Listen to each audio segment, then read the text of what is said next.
In many ways, it's rather surprising Ariarne Titmus became an Olympic and world champion swimmer. You see, she's had to jump so many hurdles growing up, athletics might have been a more appropriate sport. But this Golden Girl's determination to overcome challenges meant success in whatever she chose to do was almost guaranteed. Her willpower and zest for life are strengths she's had right from day one. And as you're about to see, there's a reason for that. Ariarne's first minutes in this world came perilously close to being her last.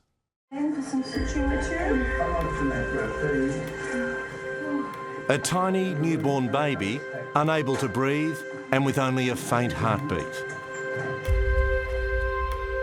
Have you seen the tape of your arrival into this world?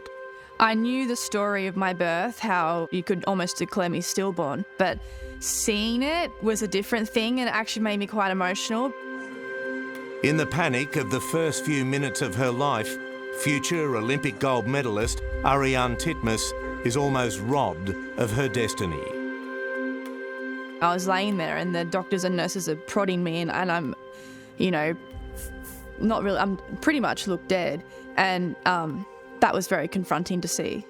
I think they thought here that she had... Ariarne's mother, Robin, remembers the fear as if it was only yesterday. She wasn't crying and they took her and it seemed to take forever trying to hear that sound, that cry, which didn't come. And I said, is she okay? And there was no one really telling me that she was. So it gets pretty traumatic here, Pete, when... Feeling helpless, Ariarne's dad, Steve, kept the camera rolling, hoping for a miracle. And he got it. Tiny Ariarne finally cried. There she goes. Is that her? And she's crying. A moment of relief. Yep. With that first gasp on day one of her life, Ariarne Titmus marked herself as a warrior. She had to fight to survive. And that was where this inner determination, I think, comes from, this incredible will to live. 20 years later, that sheer determination helped the girl from Tasmania fight against all odds to bask in Olympic glory, winning 2 gold medals. Tonight, the remarkable story of a little girl's self-belief and perseverance. Hopefully one day go to the Olympics, represent Australia. When everything was stacked against her. I had this fighting spirit inside of me because I had that from birth and I truly believe in those things. I just feel very lucky to be here. Because you fought to survive. I fought to survive. Not every Olympic swimmer gets a pool named after them, let alone a 10-metre mural of themselves staring down from the wall. How does it feel to see your name emblazoned on this pool? Yeah, it's still very surreal to me. I never thought that the place that I grew up swimming would eventually be named after me, but I don't think it will ever get old seeing that. Born in Tasmania, the state least likely to produce Olympic swimmers, Ariarne blames the lack of champions on the weather. I mean, the pools down here, the outdoor pools are closed for about 7 months of the year because it's too cold to swim outdoors. Has it helped you with your success, do you think? Coming from Launceston, Tasmania, an isolated, cold place in Australia, an island state? I think coming from Tassie keeps you grounded. This was actually a really great place to grow up. We had a lot of freedom. I think it's different to grow up in a small town and have a lot of stories to tell than growing up in a big city. And I think you should never forget where it all started. I'd just like to say it's great to be back in Tassie. Cheers. Cheers. Toasting her success tonight with old friends and family, Ariarne is back here reminiscing about the challenge she faced from Launceston. It all started in 2008 when 7-year-old Ariarne watched the Beijing Olympics. And I remember Stephanie Rice winning 3 gold medals and breaking 3 world records. And I remember thinking, that's what I want to do. I want to feel that. I want to be an Olympian. And you have no comprehension at that age what it actually takes. But I guess back then I thought I could do it.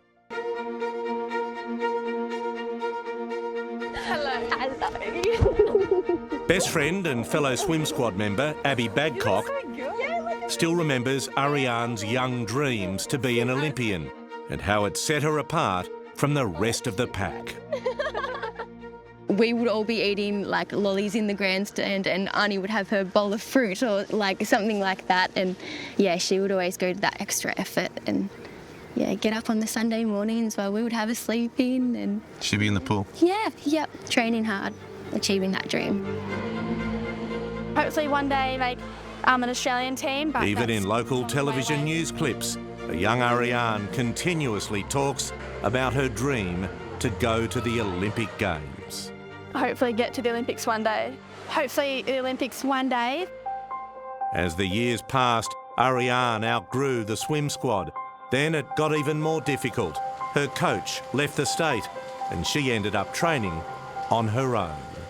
I would come to the pool, pay a public fee entry into the pool twice a day, jump in, not have a lane hired, and do my 7K session around the public swimmers and have no one time me. I had no clue what times I was doing. I was just there on my own, doing my own thing. And looking back, I actually can't believe I did that. I can't believe I had that in myself in grade 8.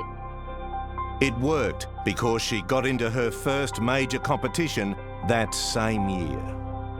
And then when I got to about 13, I went to my first national age and was exposed to the volume of young swimmers at a competition which I'd never seen before, because at Tasmanian State Championships there'd be 200 athletes compared to 2,000 at nationals. And I thought, oh wow, this is actually what it's like on the mainland, and I don't have any of this down here.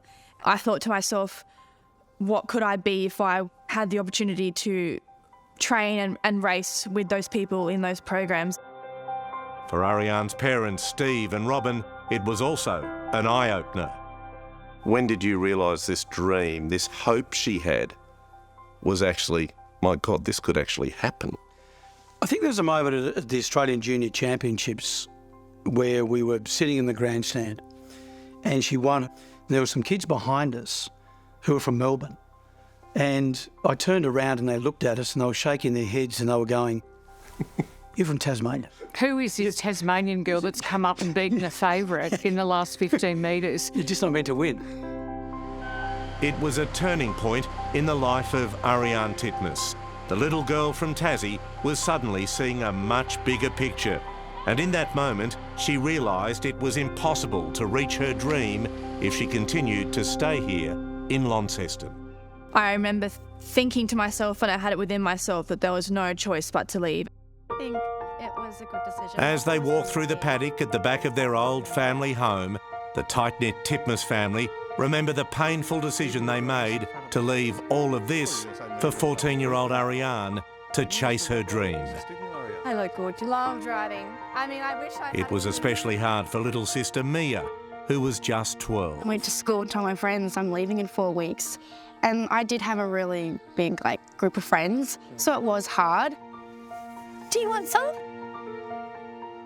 You know, we were told if Ariarne wanted to chase her dream of being an Olympic swimmer, it wasn't a matter of sitting around in Tasmania and waiting for what might come in the future. It was, we had to make a decision quickly.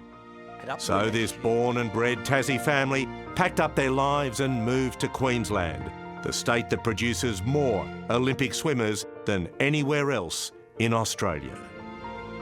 The reality set in. And you It's said, all good to say it. yeah, But then we had to think about work opportunities. And I look back and think, oh, gee, we took a chance. Actually, I bought these ones for myself. it's breakfast time in the Titmus family home in Brisbane, and sisters Ariarne and Mia are in the middle of a battle over food. Hey, did you finish off my milk? Dad Steve caught in the crossfire. I only eat the food that's the healthy stuff. 8 years ago, after moving from Tasmania, it's here in Queensland where the real fight began for Ariarne. Alongside her new coach, Dean Boxall. Did you have any idea that this 14-year-old you saw in 2015 was training by herself in a public pool in Launceston? I didn't know of that at the time, but it becomes like an urban legend. Like we heard stories of the Tasmanian girl, because she actually beat one of my swimmers to knock her off making the junior team. So I was watching closely down, who was this girl? And then I watched and I saw. You saw something in her? Yeah, she wasn't the most talented. She was so far behind in turn skills and dives, but dogged, wouldn't let go. Like, could take critique. That's coachable. Not other people can take critique. But when Dean Boxall took her on, he knew there was a lot of work ahead. At 54 kilograms, Ariarne didn't look like a swimmer and had never been to the gym. Skinny, young, little playful girl. And what did you realise you had to turn her into? She had to turn into a warrior. Muscle, strong, strength, warrior. Ready to fight tooth and nail. So out of the pool training became just as important, with Ariarne turning into a gym junkie, building muscle and strength, transforming her body. And what's this doing for you? It's just helping me with my legs for kicking, turns. She knew only a warrior could beat 5-time Olympic legend American Katie Ledecky, widely regarded as the greatest female swimmer of all time. But back then, it was an impossible dream because in the 400-metre freestyle, Ariarne was a massive 16 seconds slower. 16 seconds behind Katie Ledecky. So what? I'd call it 28 metres. Over half an Olympic pool. Further. How do you find that time? Is it as much mental and relationship and trust as it is just swimming and training? Oh, holistically, it's everything. And then we're going to go into your best stroke. So it's a straight arm. So Dean likes to describe every athlete as a door, and he has to find the key to the door. I'm different to a lot of people where in training, I loved being told I can do better. I love being pushed to the edge, and he knows exactly how to tap into that and flick a switch and get me, agitated or annoyed and want to fight back and prove him wrong. So he'll say, that was rubbish. Yeah, he'll say, that's no good. That's no good. That's shit house. I kind of thrive on that. And it's probably bizarre for people to hear, but I swim better when I'm not getting compliments.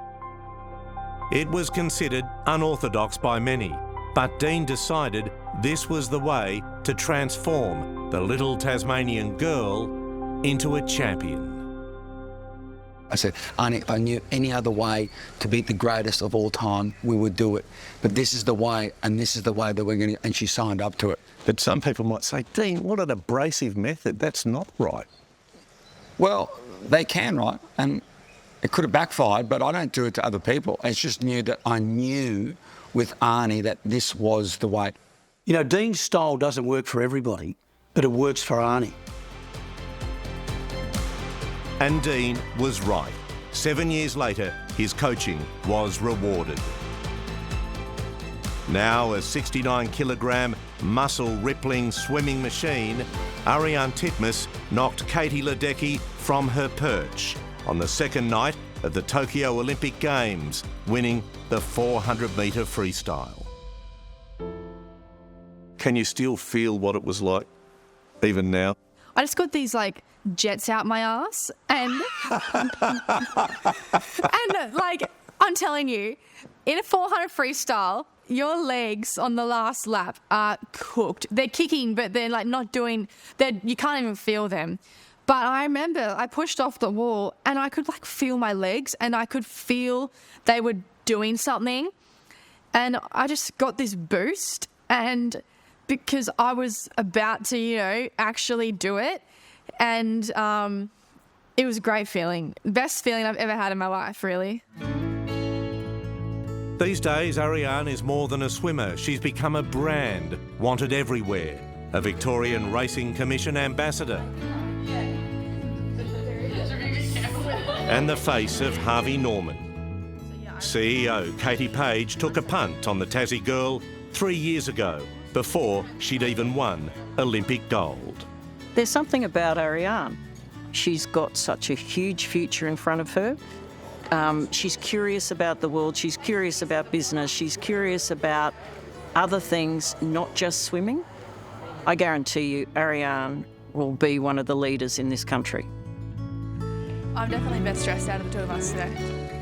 Ariarne and Dean now even find themselves sought after as a public speaking duo. Her as an Olympic champion, Dean, well, for his Olympic reaction. The relationship, it can't be father-daughter, but is it almost like, is there a way to describe it? I don't know. Beyond swimming, I think Dean is probably potentially more protective of me than my dad sometimes. We joke about him being there giving speeches at my wedding and when I have kids going over to see Uncle Dean and things like that. Back at home, Ariarne has opened up the safe to show us all the gold medals and other sporting mementos of her glittering career. There's no memorabilia, there's no medals hanging up, it's all kept in a bank vault. Why? Yeah, Mum and Dad nag and nag. They want to have some stuff on display. But honestly, I spend so much time at the pool and spend so much time thinking about swimming that I just want to come home and kind of forget about all of it. And I think it's probably hard for them to understand that. But Ariarne's still on the hunt for more gold medals to add to her collection. So she's deep in training for Paris 2024. There's plenty of work to do because her world record has just been broken by a 16-year-old Canadian swimmer. So how do you go faster? When you get to this level, the tiniest thing can make the biggest difference. My race at the Olympic Games, I look at my race analysis and I can find multiple areas that I can be better. And I hope that I can do that for Paris.